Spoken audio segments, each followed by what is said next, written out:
அனைத்து தாய் தமிழ் உறவுகளுக்கு வணக்கம். இன்றைக்கி நம்ம எதை பற்றி பார்க்க போகிறோம்னா, நம்ம சேனலுக்கு சில கமாண்ட் வந்துருந்துச்சு. அந்த கமாண்ட் என்ன கமாண்ட்னா, நம்ம சில ஆளும் அரசு தமிழக வெற்றி கழகம் தலைவர் திரு ஜோசப் விஜய் அவர்கள் அறிவித்த சில அந்த சலுகை, இந்த இலவசங்களை பற்றி நம்ம பதிவிட்டிருந்தோம். அதில் சில கமாண்ட் வந்துச்சு. அதை பற்றி தான் நம்ம பார்க்கலான் இருக்கோம். வாங்க தெளிவாக பார்ப்போம். அதில் முதல் கமாண்ட் என்னன்னு பார்த்தீங்கன்னா, நம்ம இந்த திட்டங்கள்லாம் அறிவித்தாங்க, ஏன் இதை அறிவிக்கலை அதை அறிவிக்கலை, இந்த 2500லாம் அறிவிக்கலைன்னு நம்ம வீடியோ போட்டிருந்தோம். அதுக்கு வந்த கமாண்டு டான் அஜித்துன்னு சொல்லி ஒருத்தர் போட்டிருக்காரு. என்ன போட்டிருக்காருன்னா, கல்யாணம் பண்ண உடனே குழந்தை பெக்க முடியுமா அப்படின்னு கேட்டிருக்காரு. நல்ல கேள்வி தான், சரியான கேள்வி தான், உண்மையாலுமே பாராட்டுறோம். கல்யாணம் பண்ண உடனே குழந்தை பெக்க முடியாதுங்கிறது பேசிக்காக எல்லாருக்கும் தெரியும். 10 மாதம் காத்திருக்கணும். ஆனால் நாம் என்ன சொல்ல வரோம்னா, கல்யாணம் பண்ண உடனே புள்ள பெக்க சொல்லலை, கல்யாணம் பண்ணி பொண்டாட்டியோட சேர்ந்து வாழுன்னு சொல்கிறோம். இல்லை இன்னும் கொஞ்சம் இதாக சொன்னோம்னா, பிள்ளை பெறுவதற்கான வேலையை பார்க்க சொல்கிறோம். மன்னிச்சிங்க, அதை பார்க்கும்போது தான் அப்போ தான் குழந்தை பெற முடியும். இது எல்லாருக்கும் தெரியும். அந்த டான் அஜித்துக்கும் தெரிஞ்சிருக்கிறதுக்கு வாய்ப்பு இருக்குது. கல்யாணம் பண்ணிவிட்டு சும்மாவே இருந்தோம்னா, வீட்டில் இல்லாமல் வெளிநாடு போயிட்டோம்னா குழந்தை எப்படிப்பா பிறக்கும் எனக்கு தெரியல. நாம் சொல்கிறது என்னன்னா, நீங்கள் திட்டங்கள் அறிவிச்சிருந்தீங்க, வாக்குறுதி கொடுத்துருந்தீங்க, அதுக்கான என்ன நடவடிக்கைகள் எடுத்திருக்கீங்க அப்படிங்கிறதுக்காக தான், உங்களுக்கு நினைவூட்டுறதுக்காக தான் நம்ம அந்த பதிவை போடுறோம். அதை புரிஞ்சிக்கணும் டான் அஜித் அவர்களே. அடுத்து பார்த்தீங்கன்னா என்ன கமான்னா, இதே இதுக்கு போட்டிருக்காரு, தமிழ் அழகன் பேரில் மட்டும்தான் தமிழ் இருக்குது அப்படின்னு நினைக்கிறேன். அண்ணன் போட்டிருக்காங்க, ஸ்டாலின் இருக்கும்போது 2.5 வருஷம் கழித்து தான் கொடுத்தார் தம்பி தும்பி தும்பி தும்பி. இந்த தும்பி அப்படிங்கிறத எவ்வளவு தெளிவாக சொல்கிறாங்கன்னா, அவங்க அது வீடியோ பார்க்குறவங்களுக்கு தெரியும். இந்த தும்பி நல்லா தான் சொல்லியிருக்கீங்க. 2.5 வருஷம் 27 மாதம் கழித்து தான் அவர் 1000 ரூபா அறிவித்தார். ஆமாம், நாங்கள் ஏற்றுக்கிறோம், சரிதான். அவங்க சரியில்லை, உடனே கொடுக்கல. அப்போ அவங்க செஞ்சது தான் நீங்கள் செய்வீங்களா? இந்த ஆட்சியும் செய்யுமா?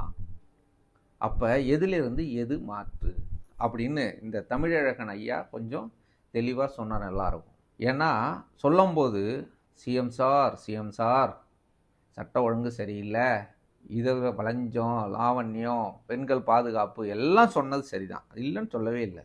ஆமாம், அவர்கிட்டையும் இல்லை.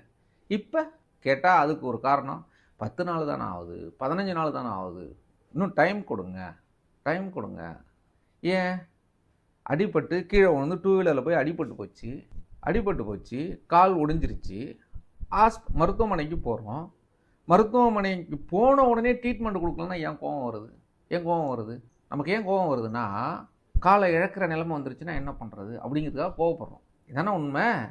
அப்படி தாங்க ஐயா, நாங்கள் இதுலேருந்து இது மாற்று அப்படின்னு வந்தால் அதை செய்யணும், செயல்படுத்தணும். அவங்க செஞ்சாங்களே, இவங்க செஞ்சாங்களே. ஏற்கனவே அதிமுகவும் டிஎம்கேவும் இதே தான் சொல்லும், உங்கள் ஆட்சியில் லாக்அப் டெத்து அதிகமாக இருக்குது, நீங்கள் உங்கள் ஆட்சி முறை சரியில்லை அப்படின்னு டிஎம்கேவை பார்த்து அண்ணாடிஎம்கே கேட்டால் டிஎம்கே சொல்லுவோம், நீங்களும் தான் தூத்துக்குடியில் லாக்அப் டெத்து நடந்துச்சுல, நீங்கள் மட்டும் யோக்கியமா அப்படின்னு கேட்பாங்க.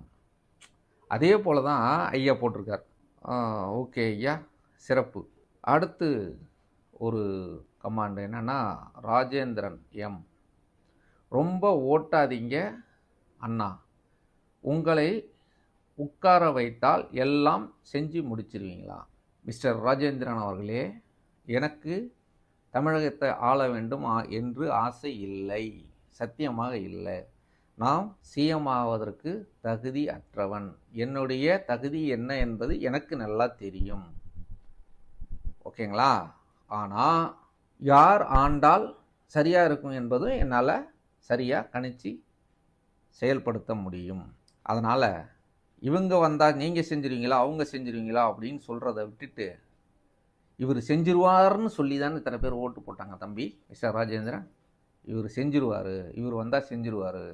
இப்போ எப்படின்னா, இதிலெல்லாம் கத்தி படத்துலலாம் இது பண்ணார், மெர்சல் படத்துலலாம் போலீஸார் அடித்தார், பெண்களுக்கு பாதுகாப்பு இல்லைன்னு சொல்லி இது பண்ணார். இப்போ பிகிலில் கூட பார்த்தீங்கன்னா அந்த சிங்கப்பெண்ணை எல்லாம் இது பண்ணார். எல்லாம் வந்து அதெல்லாம் நம்ம படத்தில் தானே பார்த்தோம். அதெல்லாம் நேராக செய்வார்னு நம்பணும்ல. நம்பி தானே ஓட்டு போட்டோம். தம்பி ஒரு விஷயம், என்ன இவன் இப்படி பேசுகிறான்னு நினைக்காதீங்க. ஓட்டு போட்ட உங்களுக்கும் அவர் தான் சிஎம், ஓட்டு போடாத எனக்கும் அவர் தான் சிஎம். ஸோ நாம் கேள்வி கேட்டுக்கிட்டே தான் இருப்போம். ஆரோக்கியமானதை தான் கேட்போம். அவதூறாக எதையும் கேட்கறது இல்லை. ஏன்னா நமக்கு தெரியும் எப்பயுமே வந்து எல்லாத்துக்குமே ஒரு ஃபேஸ் கொடுக்கணும், இடம் கொடுக்கணும், டைம் கொடுக்கணுங்கிறது எங்களுக்கும் தெரியும். ஆனால் அப்படி நீங்கள் சொல்லலை. சொல்லும்போது நான் வந்த உடனே செய்வேன், வந்த உடனே இதை செய்வேன் அப்படின்னு சொல்லிட்டு ஏன் செய்யல அப்படிங்கிறத கேட்க தான் செய்வாங்க. அந்த ஆதங்கம் இருக்கும்ல. நீங்கள் கேட்காம இருக்கலாம் தம்பி, நாங்கள் கேட்போம். ஏன்னா இப்போ லிட்டருக்கு ₹1 பாலுக்கு விலை ஏற்றுனா ஓட்டு போடாதவங்களுக்கு மட்டும் ஏற்றுவாங்களா, ஓட்டு போட்டவங்களுக்கு ஏற்ற மாட்டாங்களா? இல்லை, அப்படிலாம் ஒன்றும் இல்லை. ஏற்றினா எல்லாருக்கும் தான், பால் வாங்குகிற எல்லாருக்கும் அந்த ₹1 ஏறிடும். அப்படி தானே? ஸோ அப்போ எல்லாரும் நீங்களும் கேள்வி கேட்கணும். ஓட்டே போட்டிருந்தாலும் நீங்கள் வந்து உங்களுக்கு நீங்கள் அந்த கட்சியில் பயணித்தாலும் கேள்வி கேட்கணும். கேள்வி கேட்டால் தான் அதை செயல்படுத்த முடியும். நீங்கள் என்ன பண்ணாலும் சரி. இப்போ எப்படின்னா நீங்கள் எப்படி தெரியுமா இருக்குது, நீங்கள் சொன்னது சொரா படம் சூப்பர் ஹிட்டுன்னு சொன்ன மாதிரி இருக்குது, சூப்பர் டூப்பர் ஹிட்டுன்னு சொன்ன மாதிரி இருக்குது. அது இல்லை, அது ரசிக மனப்பான்மை. படம் பார்த்துட்டு வந்தாலும் சரியில்லைன்னா சரியில்லைன்னு சொல்லணும். இது ரசிகராக இருக்கிறவங்கள்ட்ட ஒரு கெட்ட பழக்கம் இருக்குது. அதை நான் கண்கூட பார்க்குறேன். இப்போ எல்லா தரப்பட்ட மக்களையும் நம்ம சந்திக்கிறோம். அவங்கள எல்லாரையும் டிவிகேவுக்கு ஓட்டு போட்டவங்கள்ட்ட கேட்டால் அவர் செய்வார். எப்போ செய்வார்? இங்கே எல்லாமே இப்போ ஒரு காலில் புண்ணு வந்துருச்சு, புதுசாக ஒரு புண்ணு வந்திருக்கு. அந்த புண்ணை வந்து என்னன்னு போய் செக் பண்ணிட்டோம். ஆனால் டாக்டர் சொல்லிட்டாரு அது கேன்சர் புண்ணு அப்படின்னு சொல்லிட்டார். அப்போ என்ன பண்ணுவோம்? பார்த்துக்கலாம், சின்ன புண்ணு தானே அப்படின்னு விட்டா என்ன ஆகும்? உடல் பூரா பரவிடும், உயிரிழக்க நேரிடும். அரசியலும் அப்படி தான். இப்போவே பார்த்துக்கலாம், பண்ணிக்கலாம் அப்படின்னு கடந்து போயிட்டோம்னா அது நாட்டை பல ஆயிரம் ஆண்டுகளுக்கு கீழ் நோக்கி கொண்டு போயிடும். மேல் நோக்கி கொண்டு போகாது, கீழ் நோக்கி கொண்டு போயிடும். அப்போ தெளிவாக சொன்னதை செய்யணும். இல்லை செய்ய முடியலன்னா இப்போ எனக்கு சரியான சூழல் இல்லை, நான் அப்புறம் செய்கிறேன்னு சொல்லணும். அதுக்கே சொல்லலைன்னா அப்புறம் எப்படி? ராஜேந்திரன் எப்படின்னு சொல்லுங்கள். ஏன்னா நீங்கள் வீடியோ பார்த்துருக்கீங்க, நான் இப்போ பேசுகிற வீடியோவை நீங்கள் பார்ப்பீங்க நம்புகிறேன். நீங்களே யோசித்து பாருங்கள், எது சரின்னு சரியானதை தேர்ந்தெடுங்க. அப்படி எடுக்க தவறுனீங்கன்னா இப்படி தான் வாழ வேண்டிய சூழல் வரும். நம்ம அடுத்தடுத்த வீடியோவில் சந்திப்போம். நன்றி, வணக்கம்.